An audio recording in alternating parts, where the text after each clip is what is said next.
Hey Reject Nation, Greg Albee here. John! We're gonna do a spoiler talk of Ant-Man and the Wasp. I'm wearing a Batman shirt. Why? Because it's freaking hot outside and this is the most comfy shirt I could wear. It's over 100 degrees. Sorry for wearing a fly went into my mouth, making the link for the cough bit. Wasp in my mouth. Oh yeah. Hey, look at there. That's a whole There's ants bit. going up my shorts.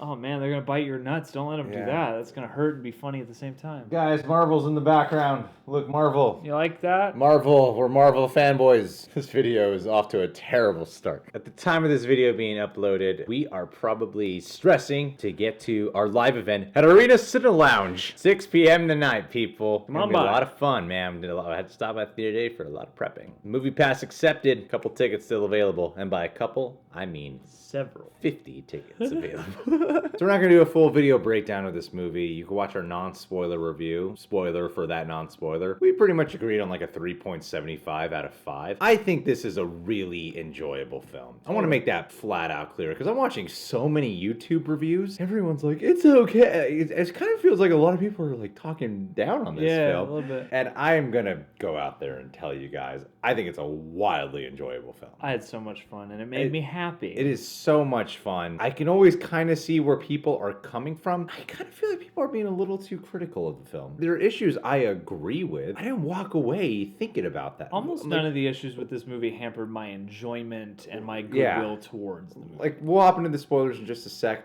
I just want to remind everyone that this film has a very simple intent. Yeah. And if you know the first Ant-Man, and if you've seen the fucking trailers for the movie, it has a very simple intention, which is make you laugh, dazzle you with some action scenes. It's that simple. The movie gives you that. It's exactly what you want from it. We're gonna go into some spoilers on things that are issues that I had with the film, sure. It seems like the thing that really lowers the bar for a lot of people are the issues they think about, but I think the pros in this film greatly outweigh. So I just want to first off to encourage you guys, if you're watching a spoiler review without watching the non-spoiler review, turn it off now and go check it out. People to watch this movie because I think it's a very, very, very fun movie. There are surprises in how this movie deals with certain things that might be a little getting used to if you're not prepared for them. Because I mean, that's something that struck me about this movie first and foremost is like you go in expecting like, Ghost is going to be like the villain. Part of what surprised me and part of what I appreciated overall is the movie doesn't have like a central villain. Evangeline Lilly said it best, actually. We have opponents, but not necessarily villains. That's a good way to put that. I kind of view them as obstacles, and I think... And circumstances rubbing up against each other, creating tension. I don't like that Ant-Man, by the end of it, feels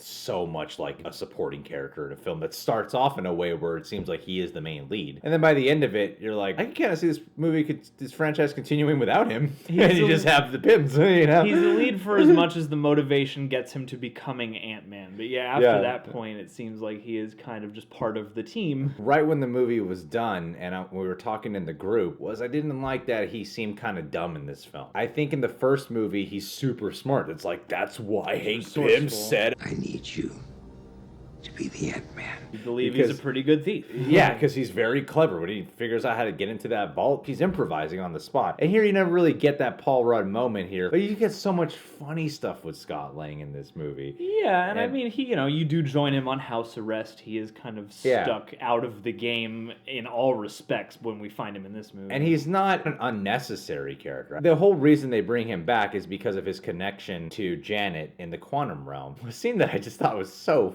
funny that could have gone for like gay jokes, but didn't. Was when Janet is like speaking through him, and he has no idea that's what's happening. And he's just playing it super sincere. And I like how Michael Douglas and Evangeline Lilly, they do the whole like, what the hell? But they eventually feel like they're just talking to Janet. Yeah, and they're like holding his hand. And everything. Then when Poirot comes back in the room, he's like, what's going on? I got nothing. I got nothing. Sorry, guys. Walton Goggins' character, I do find his character unnecessary in the movie. In some ways, it seemed like the movie was trying to shift into him being the actual villain of the film. But I got problems with that because, A, there's no threat really about him other than you're kind of an inconvenience. But anytime they even have the building when it's in a miniature size, you're like, they'll get it back. Yeah. I don't believe that he's actually going to do real damage to the story. It's not going to be a problem for them to get that building. The fact that none of his involvement has anything to do with the actual threat of the movie, which is the clock. The clock to get Janet Van Dyne out of the quantum realm. That's the threat. Time is the enemy in the film. He has no involvement in that. If anything, he just feels like an inconvenient plot line. Yeah, it's like it makes sense they might be tangling with a guy like this. It's just in the overall context of the movie, you're like, it kind of feels non-essential when everything else is taken into consideration. The logic checks out on Walton Goggins. I'm like, yeah, if you find a seedy guy who'll give you a part, I'm sure you could do business that would go sour with that guy. Like, it's a choice that works. It's just not, like, tied into the movie in a huge way. And that kind of goes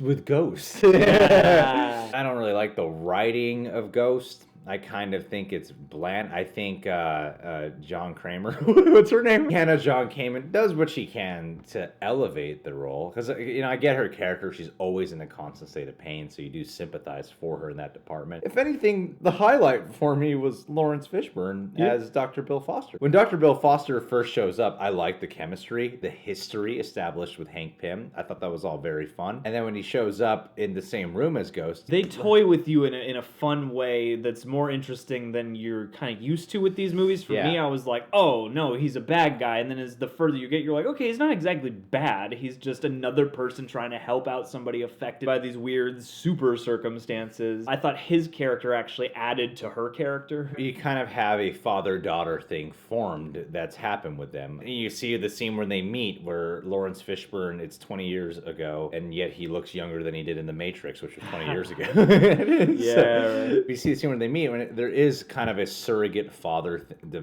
relationship that has developed with them, and I really did like the way Laurence Fishburne's character was handled in the film, where whenever it could have been on bad guy territory, if anything, he's the one, reeling her back, going, we shouldn't go this far, we can't be no despicable. kidnapping of little girls, I don't want to do that, I really care about you, and even he starts to get to a point of, maybe Janet can help you out. In the whole finale of the car chase scene, which was choreographed excellently. It's beautiful. I couldn't help but sometimes get annoyed. Ghost is feeling rather inconvenient to this plot. I get it. You're an obstacle getting in the way because time is the enemy. You got to keep that in mind. Time is the enemy. They got to get to Janet by a certain time. Michael Douglas is inside the quantum realm as the car chase is going on. It gets to that point of like, oh my gosh, Ghost, Walton Goggins, just get out of the way for a second, would you? And I don't know if it's a good annoyance or a bad annoyance. Yeah, it's the weird nebulous middle zone between stakes and frustration, which are, I guess that depends on you. They don't feel like real threats. I feel like this movie could have benefited off of a real villainous threat. I feel like one of them could have been. Especially when you have two opponents, two obstacles, because that's where you get stakes in a movie. Yeah, I'm kind of torn on that because part of me does appreciate what it does to keep the consistency of the scope. I kind of like that Ant-Man, both of these movies have established a scope that is a little more down to earth, that is a little less, total destruction and death and all that. Like, I kind of like that the stakes are smaller. I do kind of feel like there could have been maybe something a little bit more effective in the way they handled the stakes or handled the opposition. I don't really exactly know how to put my finger on that. And some people have pitched the idea of consolidating characters because, yeah, I get you. It seems like you have too many things standing in the way. That you're sort of like, now you, and it's, you're wringing your hands a lot. I think if you cut out Walton Goggins' storyline, enhanced more of Ghost's storyline, we probably could have had a better movie. And it still could have been the thing where she's not a super villain, but her effect would have been more felt, I think. It's weird. It's like I like the idea of how they went about this, and there's something, in it that doesn't 100% click, I guess. Besides that, there's some neat stuff handled there. How'd you feel about Michelle Pfeiffer coming out of the quantum realm and then solving the ghost problem for us? Fucking heartbeat. There were a number of transitions. I mean, one of my few complaints about this movie is there are a number of transitions that felt very fast, and that was definitely one of them. She just comes right out the ship and is like, "Oh, let me take a look at you." With all the speculation too before the movie about like what's being in the quantum realm for all this time going to do to her mind, you know, and I know there are different versions of the comics where she comes back and she's not right. Kind of skipping past all that to be like, no, she's fine. Here we go. A little odd for me, like there's a little bit of stunting in that moment, I feel like. Where it ends up, I did enjoy. I thought when they finally connected, Hank Pym and Janet, Yeah. when they finally connected, I felt that moment to be rewarding. It was all the scenes after with her. I feel like everyone's just now used to that she's back. Or something. It's been 30 years. The weight of her return should be more felt. You want like a massive cathartic moment. Yeah. And it's missing that moment. Basically. And more of a mystery element to who she is now, as opposed to, oh, you're an angel. Yeah. Because it doesn't even feel like they're setting it up for a future installment, really. I mean, like, we gotta get her back. Other than the healing thing that's set up for something for the future, I guess, it doesn't really feel like who she is and unraveling more of who she's become is being set up. Yeah, because she kind of just seems like a god in some way. Yeah. For as however wonderful a human being as that character might be, you're like, you also did spend a good significant amount of your life in the quantum realm. You should be crazy. Yeah, you should, you should have space dementia. You should be like freaking nuts now. Yeah. And then, of course, you know, there's the mid-credit scene. I feel like people love this mid-credit scene. I like what it does with Ant-Man. I think it's a good scene. I think that's a great setup for him to be set up for the next Avengers movie where he's just like trapped in the quantum realm. That's a scary scenario for him. That's a very scary scenario. I kind of hated that we went on this giant ass adventure. Yeah.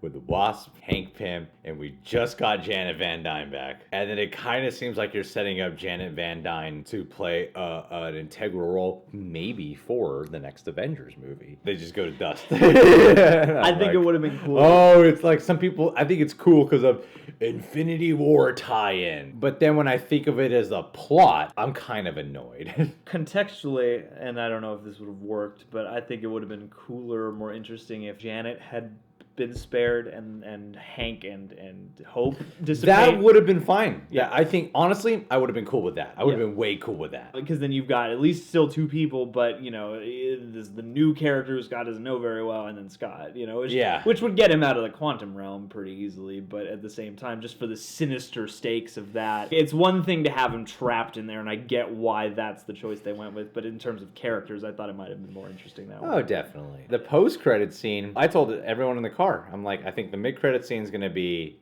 an Infinity War tie-in, and then the post-credit scene will be a funny thing. Cheeky. Sure enough, that's how it went down. Yeah. The unfortunate part is the post-credit scene is in the fucking trailer.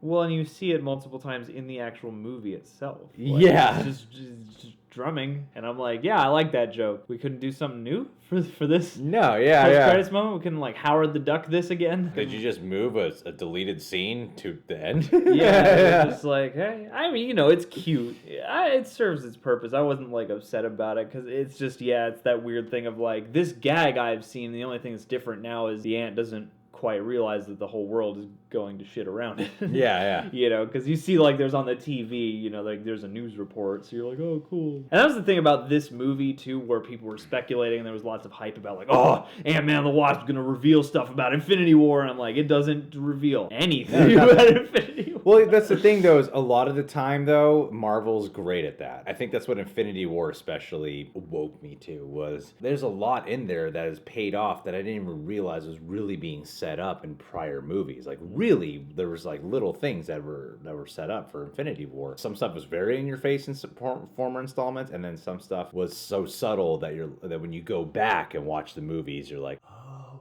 shit. Set up for Infinity War. And maybe they're doing that here, and we just don't fully realize it. Maybe this quantum realm stuff is all a big setup that ties into it. Who knows? Either way, though, I think this film is full of laughs. There's still great action in it. Really, if you think about what we did, we only touched on like 3 to 4 things. It's not a movie without some issues, but for the overall viewing experience and its place in the MCU, I had a total blast. I love all that stuff with Paul Rudd in the school. Like, I think that the action was enhanced. I think it was his more confident direction. And most people I'm hearing say they prefer the first Ant-Man. I personally do prefer this one. I think it's a more solid film. I like the adventure, like, even those complaints aside, because the thing is, like, watching the movie with those those things in mind, I'm not grumpy about them Yeah, at the it's time, not like really. the first villain was great. Most of them. Yeah. Most of these complaints come back to the villain. And I'll give you points for trying to do something different and interesting with your story structure as opposed to just giving me what I know already. Yeah. Anyway, guys, what were your favorite moments or biggest complaints about Ant-Man and the Wasp? Put it in the comments below. Subscribe to the Reject Nation.